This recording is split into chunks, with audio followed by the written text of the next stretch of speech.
one of the best things on InfoWars. I like the back and forth from patriots who want to call in and ask questions or make a point. And this dialogue, I think, is very important for activists to have. So why don't we start with Alyssa in Oregon? You've been holding, Alyssa. What's on your mind? Hi, Roger. It's an honor to be on the phone with you, sir. Now, I don't know how much contact you are able to have with the Trump White House. I know you have high-level sources. But has Donald Trump been able to sit down with Jeff Sessions at all and kind of put pressure on him to start pushing indictments? Because it seems like Jeff Sessions is kind of not really doing a whole lot. I mean, it's been months of this. You know, we have known criminals just running their mouths. The list of crimes goes on and on and on. And we have people like Linda Sarsour actively acting with sedition against the White House, and nothing happens to these people. You raise an excellent point. Going after marijuana. Yeah, no, I think you raise an excellent point, Alyssa. I would like the Attorney General, who I think is fundamentally a good man, to stop worrying about the 29 states that have legalized marijuana in some form and start worrying about treason at the highest levels of the Obama-Clinton administration. We now have definitive proof, backed up by the FISA court, that tens of thousands, maybe hundreds of thousands, because it's redacted, of Americans were under active surveillance, and that the FBI under James Comey abused that information. This is a criminal indictment waiting to happen. What did Comey know? What did Rice know? What did Clapper know? What did Brennan know? And yes, what did Barack Obama know? Frankly, I had expected the Attorney General, who's a hard charger, to be more aggressive. President Trump has the whip hand. He has the power to turn the tables on his critics and scatter them, send some of them to jail for egregious, illegal, unconstitutional activities. It's an excellent point, Alyssa. Let's hope the president will call in his AG shortly and get him straightened out. Let's go to Brad in Louisiana. Brad, what's on your mind? Hey, greetings. Good afternoon to you, Roger. Well, sir, speaking generally, people who are leftist proponents typically seem to be devoid of morality and civility, and it seems as though they're kindred spirits with Islamics. Nothing that they do or say can be trusted, it seems, and anyone who participates in human trafficking, child sacrifice, pedophilia, or satanic rituals, I mean, how can they rise above lying? Because that's their father, right, Satan? I want to say kudos to Alyssa because she has segued my question. Politicians, the clergy, and the wealthy and weak-minded seem to have this propensity. So how could we ever believe what people of this ilk state while under oath, especially when using the Bible as a standard, if they and probably the questioner are merely leftists performing for their dark master, who's definitely not the American people? It seems as though congressional questioning has become a farce to me. How do you feel about it? Well, I think you raise a very good point. You'll remember that the director of intelligence, Mr. Clapper, under Obama, went before the Congress and testified under oath that there was no metadata collection program. He was forced to apologize and retract in the face of a perjury indictment when Edward Snowden released documents showing that Clapper was lying. So the establishment leaders, the insiders in the neocon deep state, have no qualms whatsoever about going before the U.S. Congress and lying under oath. I'm headed to the House Intelligence Committee for a closed-door hearing, unfortunately, on July 24th. There's a number of members of that committee who have made flat, definitive, false statements about me, about WikiLeaks, and about what I knew at certain points in the election. So we're going to have an opportunity to straighten them out and to straighten out the public record. My disappointment, once again, is that this hearing will not be in public. They had no trouble smearing me in public. They had no problem, as one member of the committee said, Stone is on the payroll of the Kremlin. No, Congresswoman, I'm not. Apologize. So I'm looking forward to that confrontation, and I guarantee you some fireworks, and you're going to be able to hear about it exclusively first here on InfoWars. Thank you very much for your call. Let's go to Cody in Montana, Big Sky Company. Let me also say our number is 1-800-259-9231. If you want to call in and get your question, now is the time. This is a dialogue for patriots. Call in now, and I'll try to handle your question. Cody, go ahead. Hey there, this is Cody. Thanks for having me on. Here's my question. 2 years ago, the worst I thought about the news was that CNN is just biased, Fox is just biased. But now it's gotten to the point where they're blatantly lying so bad, they're exposing themselves, saying stuff that can be proven wrong in 2 seconds by using Google, just banking on people being misinformed. And my question is InfoWars is gaining a lot of traction, and as people become more informed, I'm wondering if you're able to kind of put into perspective maybe at what stage we are in the war, and as the elites and the globalists crumble and continue to fall, do you think they might stage like a huge offensive, like maybe a big terrorist attack, a dirty bomb, or something like that to try to maintain power? How do you see this going? Well, Alex Jones is absolutely right. We're winning. That's what's terrifying them. You see, the technological advances that now allow more than half of the American people to get their political news through the internet really threatens the stranglehold that the mainstream media has had on political discourse in this country. And they don't like it. They liked it when they were the only voice, and they could not be contradicted. And frankly, if it didn't happen on one of the three big networks, it didn't happen at all. Now, these technological advances have given rise to a vibrant, robust alternative media across the board, not just conservative media, but an alternative media across the board.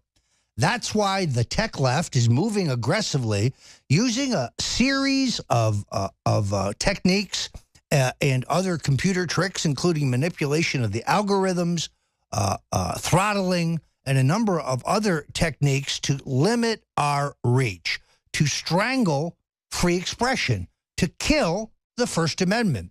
This is the most important fight that we face. I urge you to go to freeourinternet.com, where there is a nonprofit organization that is fighting for a truly neutral internet. Now, this is complicated because the left expropriates our rhetoric. They would tell you they're the ones who are for a free, unfettered internet, when in fact they are the arbiters of censorship, whether it is in the name of fake news, where President Barack Obama signed a defense appropriation that included a section setting up, in essence, a Ministry of Truth, a national censorship board. And when we in turn are paying lefty organizations like Snopes as if they are the arbiters of truth. So they are in a panic. And in their panic, they resort to censorship. Why? Because they can no longer argue the issues on the merits. They can no longer argue the issues based on the facts. And therefore, they seek to silence us. Not going to happen, folks. Not as long as we here at InfoWars have breath in our bodies. Thank you very much for your call, Cody. Let's go to Mariano in California. Hey, Roger. How's it going? Excellent. Great to be here. Okay. One thing before we get to my question, I'd like to thank you and Alex and the whole team in InfoWars for waking me up, because I thought I voted for the lesser of two evils in Hillary, but I made a gigantic mistake, obviously, and it's never too late for salvation. Let me say that. Yeah, exactly. A couple questions. One, update on your group regarding the marijuana legalization, and two, what are your opinion on Jerry Brown running California like if it's a country. Well, I'm glad you asked. You refer, of course, to the United States Cannabis Coalition, the USCC. You can go to United States Cannabis Coalition.com. The website is now up where you can donate. We are a coalition of Republicans and Democrats, liberals and conservatives, libertarians and progressives. The group includes prominent Democrats like Orlando attorney John Morgan, who single-handedly legalized medicinal marijuana in my home state of Florida, and a number of other prominent Republicans and Democrats. And we have a narrow focus, which is just to persuade the president to stick to his pledge to support states' rights on the question of marijuana, to support the states' right to make their own decision, as 29 states have done. Surprisingly, the Attorney General, Jeff Sessions, has done kind of a bait and switch, meaning Sean Spicer, the White House spokesperson, said only recently that the focus of the Justice Department was just on recreational marijuana in the 9 states that have legalized same. But then, only weeks ago, Jeff Sessions asked the U.S. Congress essentially for permission to prosecute in the 29 states that have legalized medicinal marijuana.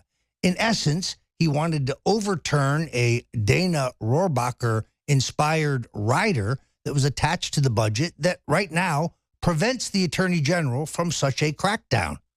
I don't have to tell you that such a crackdown would not only deprive millions of Americans of their medicine that they believe, and there's great evidence, helps their physical condition, it would cost states and counties hundreds of millions, if not billions of dollars in lost revenues, and of course it would kill thousands of jobs. This is not the way to make America great again. President Donald Trump has been a consistent critic of the war on drugs as an ignominious, expensive failure. As long as 20 years ago, he said he was for the legalization of marijuana as a solution to this problem. So all I seek to do is to persuade the president to stick to his guns. He was right in the campaign. He's right now. Do not let Jeff Sessions and Homeland Security Secretary John Kelly divert the president from his strong commitment. That's my wife, but she's going to have to wait. All right. Thank you very much for your question, Mariano. Let's go to Zach in my home state of Florida. Roger, how you doing, Roger? Thanks for having me on. And I just wanted to make a quick point before I had a question for you. And, Alex asked earlier, why are they putting Hillary out there to head up the midterm elections? And my opinion on that is a signal to people aligned with her politically within the federal government that have been there 10 plus years, that have been there through many administrations. A term I think they call for this is stratified compartmentalization, or layers within sections. They have these people spread out all along the federal government. They were blindsided by Trump's presidency, and it was a signal to them to just stay put. We're going to get past this, and we'll be able to carry this out, and you will get your promotion through the chain of command from the time you've put in. That's my opinion on that. And my question to you is, do you think that there needs to be we talk about purging the deep state, should there be a deeper purging, meaning going two, 3 people down, 2, 3 positions down from leads of departments and things of this nature? Or is Trump letting this play out because it is so deep and he's kind of just getting what he can done at an executive level, but going to let the states have the power and back them from the White House? Well, I have a little different take on what's going on here. You see, I think Hillary Clinton and her husband are promoting themselves to be the face of the Democratic Party in the next midterm election. But the truth is, most rank-and-file Democrats that I know, and I know many, they're fed up with the Clintons and they see them as losers. Barack Obama and his wife control the machinery of the Democratic Party. Anyone who thinks that there is no animosity between the Obamas and the Clintons has not read my book, The Clintons' War on Women. It is important to understand that internal struggle in the Democratic primary is ongoing. Bernie Sanders has refused to rule out another presidential bid if he's not in prison over the current corruption investigation that he and his wife are embroiled in. The Clintons have overstayed their welcome. She is not politically viable. And frankly, I pray night and day that she is the face of the Democratic Party in 2018. As far as the departments are concerned, this has been a great failure so far, and I lay this at the feet of White House Chief of Staff Reince Priebus. Essentially, what you have in Washington today is the Obama administration with a few Trump appointees at the very top of every department. When I worked on the transitions for President Reagan and President Bush, we had a plan in place to hit the ground running. We knew what the top 10 most important jobs in government to be filled were, and we knew that they had to be done quickly to take over the government. So that is what is needed, and the time is well past. The time is now. Thank you, Zach, for your call. I want to reiterate one thing Alex Jones said that I think is very important. You see, normally on television, there's enormous pressure from the sponsors about what you can and cannot say on the air. You don't have that here at InfoWars. We are true only to ourselves. The products you find at the InfoWars store are carefully tested, carefully selected, and they are the very best of their genre. If you're looking for premium zinc to boost the immunity system, go to the InfoWars store. You'll find the best product on the market. But when you go to the InfoWars store, you not only help InfoWars and yourself, you help fund the fight for freedom. You help fund the fight for the First Amendment and for a free press. So please, hit the Infowars.com store. We need your support, and we very much appreciate it. I'm Roger Stone for InfoWars. Be right back. Welcome back. I'm Roger Stone, sitting in for Alex Jones. There's a very important special election going on in Alabama that I want to bring your attention to. When Attorney General Jeff Sessions resigned from the Senate to join the Trump cabinet, Robert Bentley, the Republican governor of Alabama, then under investigation in a sex and corruption scandal that would ultimately drive him from office into prison, appointed Attorney General Luther Strange to the U.S. Senate. Now, there's an inherent conflict in that Mr. Strange was supposed to be investigating Governor Bentley at the exact time he was soliciting this appointment. Now, Mitch McConnell and the Republican establishment are rolling out the big guns, arm twisting and pressuring conservatives and conservative organizations to get behind Luther Strange. The problem is that there's substantial evidence that Mr. Strange is corrupt. We've only recently learned that after a $25,000 contribution from Drummond Cole, Luther Strange, as Attorney General, called off an environmental investigation. And then, a year later, after he was reelected Attorney General, he took another $25,000, which under Alabama election law could constitute a bribe in view of the fact that Attorney General then, Strange, had no campaign debt. Also in this race is Congressman Mo Brooks.